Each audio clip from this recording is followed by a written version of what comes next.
On this video, I want to talk about 3 spices that will lower inflammation.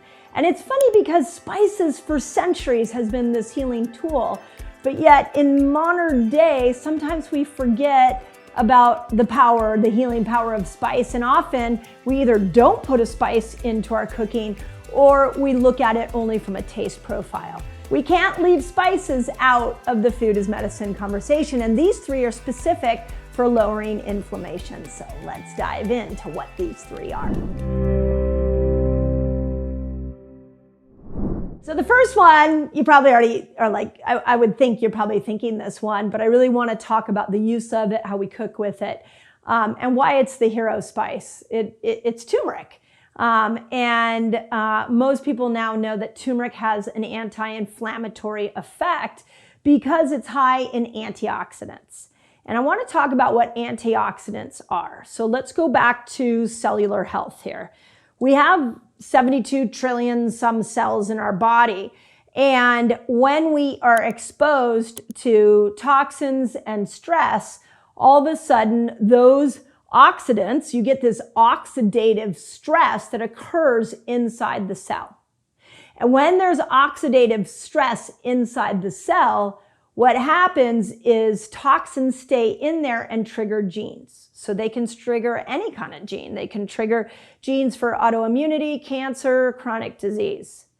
They also shut down production of ATP from the mitochondria.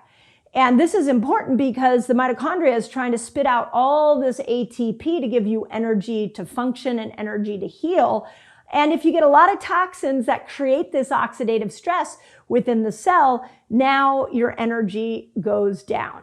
So we have possibility of genes being triggered, energy going down, and then of course other cellular parts. There's a lot of different pieces of the cell start to malfunction. And overall, the cell, because it's traumatized from these oxidative stress, becomes inflamed. And then you start getting signs of chronic inflammation. So you see how those all work together? So when we add in antioxidants, it cleans up that oxidative stress, gets the mitochondria making more ATP, you will start avoiding triggering these genes, and you start to bring inflammation down. So when we look at the cell through the lens of turmeric, turmeric specifically works on arthritis, so it works on joints and it works on gut. So the research that I found that's really interesting is that, and this was actually a 2020 review, showed that turmeric, which the antioxidant component of turmeric is called curcumin, and that curcumin has an extraordinary antioxidant activity that can protect the cells from inflammation and accelerated aging. Again, specifically, we're seeing this in the gut and in the joints. So we want to make sure that we are having daily, is the way I would look at it, a daily dose of turmeric. But here's what's interesting about turmeric, and I hope some of you I know have heard this, is that you want to pair it with black pepper, because curcumin, when paired with black pepper, you see an increase, a 2,000% increase in its anti-inflammatory effect. So, that's as simple as using your turmeric spice and just when you're cooking, putting it together with black pepper. There are supplements out there that know this, but what I'm here to teach you is how to use food as medicine. So, and how to never buy a supplement again. So if you really get into the science behind spices, you realize that there's some serious power here, especially when we combine those 2 together. Okay, second spice, which is another favorite of mine, is ginger. Now, ginger, really fun, interesting recipe I have for you all is in Eat Like a Girl. I have a series of fasted snack recipes that you can actually eat or drink in your fasting window. Chef Leslie created them. She was my plant-based chef for that book. The interesting thing is that ginger, she made a really good ginger drink that is incredible that you can use in your fasting window. And a lot of you start to get nauseous within your fasting windows, primarily because fasting kills off the bad bacteria. And so what we know is when you go into longer fasts, when you go into 24-hour fasts and maybe even a 3-day water fast, if you can be drinking some ginger, you actually can help heal your gut and protect it from all the die-off of the bad bacteria. Now, the study that I saw and found showed that the antioxidants, again, now you know what an antioxidant is, the antioxidants that ginger have not only help the gut, repair the inflammation in the gut, but can help skin and brain. So remember, turmeric mixed with black pepper, the component is curcumin, is helping with joints and with IBS, like with the gut. Now we've got ginger, and it's helping with the gut, skin, and brain. So it's bringing down the inflammation in all these areas because these foods have different antioxidant loads.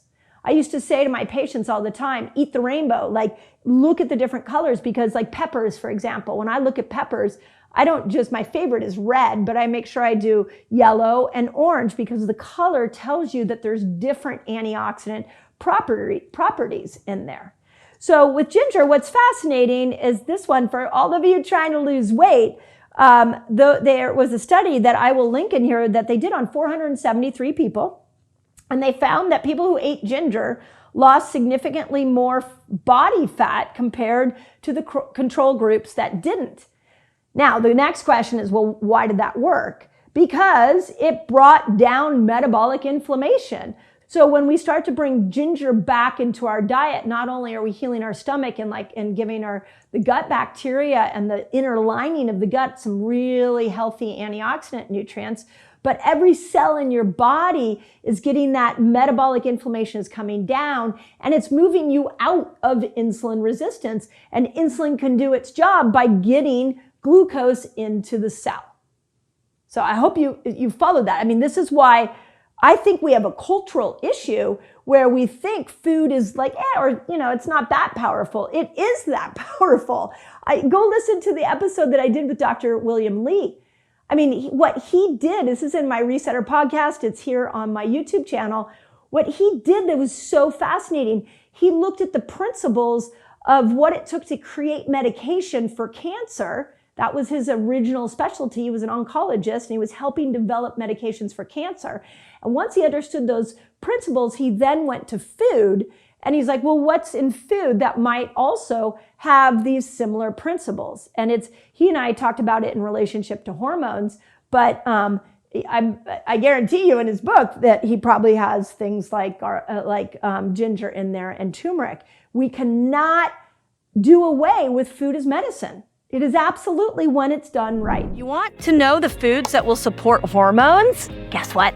I have them for you already. It's a free giveaway. Just click the link below and I'll send you a list of all the foods that support amazing hormonal health. Last part of ginger that I just want to point out is that one of the studies that I'm going to put in there is that ginger increased the thermic effect of food, meaning that when you eat ginger with let's say you put it in a stir fry, or you put it in a salad, or you put it on top of a meat, it increases your metabolism. Your body actually will raise the metabolism to be able to burn it out. So you're burning more calories. So, I mean, ginger is kind of a superfood, but it really comes at the human body from multiple angles. Now, the last food that I want to talk about is garlic. And we did a whole thing on garlic with Chef Leslie's cooking show. And talked about the properties of garlic. So you can go, I did a cooking show with her, and I'm sure we'll put a link in here for you to see that. But garlic is anti-inflammatory for the liver. Okay, so when you think garlic, I want you to think liver. Now, what's interesting about that is what I'm teaching you all here is this metabolic switch. And with Fast Like a Girl, I started teaching you about the fasting window. And now I'm really diving into the eating window.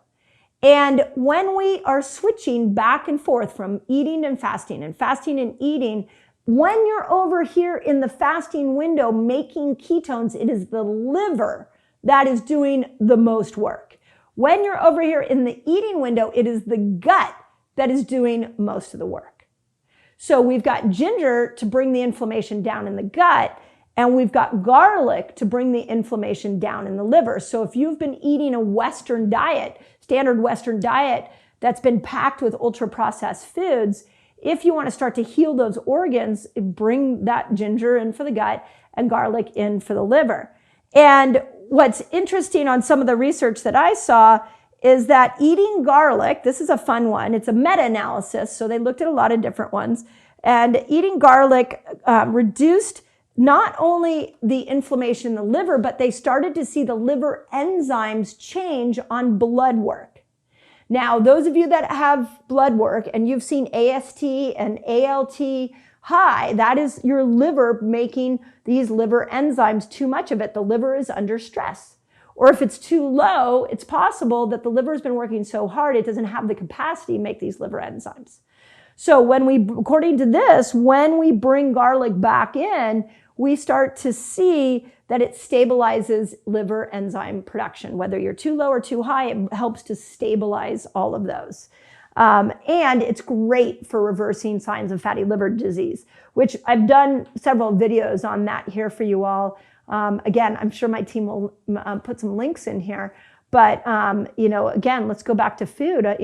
In Chef Leslie in the cooking show said she just eats a clove a day and just pops it in her mouth and eats one every day. I think that's a really great idea. Like, let's not complicate this. Let's just take one of the cloves here and put it in your mouth and get that daily dose to be able to start to heal the liver. So I hope that helps. Again, I'm here trying to help you all understand this fasting lifestyle and the metabolic switch. But we're currently in a time where food has become poison. I don't know if you've heard of the term food deserts, that there's like parts here in America of big patches of parts of our country where they're not getting good food. They're not getting access to healthy food. Food's there, but it's just the quality of food has gone down so much. So we have to educate ourselves. So in Eat Like a Girl, I got lists of foods you're going to want to avoid. But then we have to look at what nature provided and how and it's just spectacular. When you think about what nature provided, it's like it provided all these amazing foods that have all these incredible properties. Why don't we give it enough credit? Like, why don't we instead we look at food as through the lens of our taste buds, why don't we give it credit? So on this video, I really wanted to bring those spices back to help you all lower your inflammation. And if you attach those three things to a fasting window, when you are fasting, you're lowering inflammation. Chronic inflammation is not hard to overcome. You just have to understand why the body is making the inflammation, what you can do to start to reverse it quickly. So again, I hope that helps. Let me know, give me feedback. Those of you that are new to my channel, let me know. Do you like this kind of stuff? You like the science? Give me feedback. And if anybody has any great stories about how turmeric and garlic or ginger healed you, please, please, please tell it in the comments, because we are a community here on YouTube. So as always, I hope that helps. I don't want you to waste money on supplements. Your body's a miracle. Buy the right ones. Sometimes you don't buy them at all. Check out this video so you don't waste money on your supplement. When we do the same probiotic over and over and over again, what we're doing is we're creating a monoculture in our gut.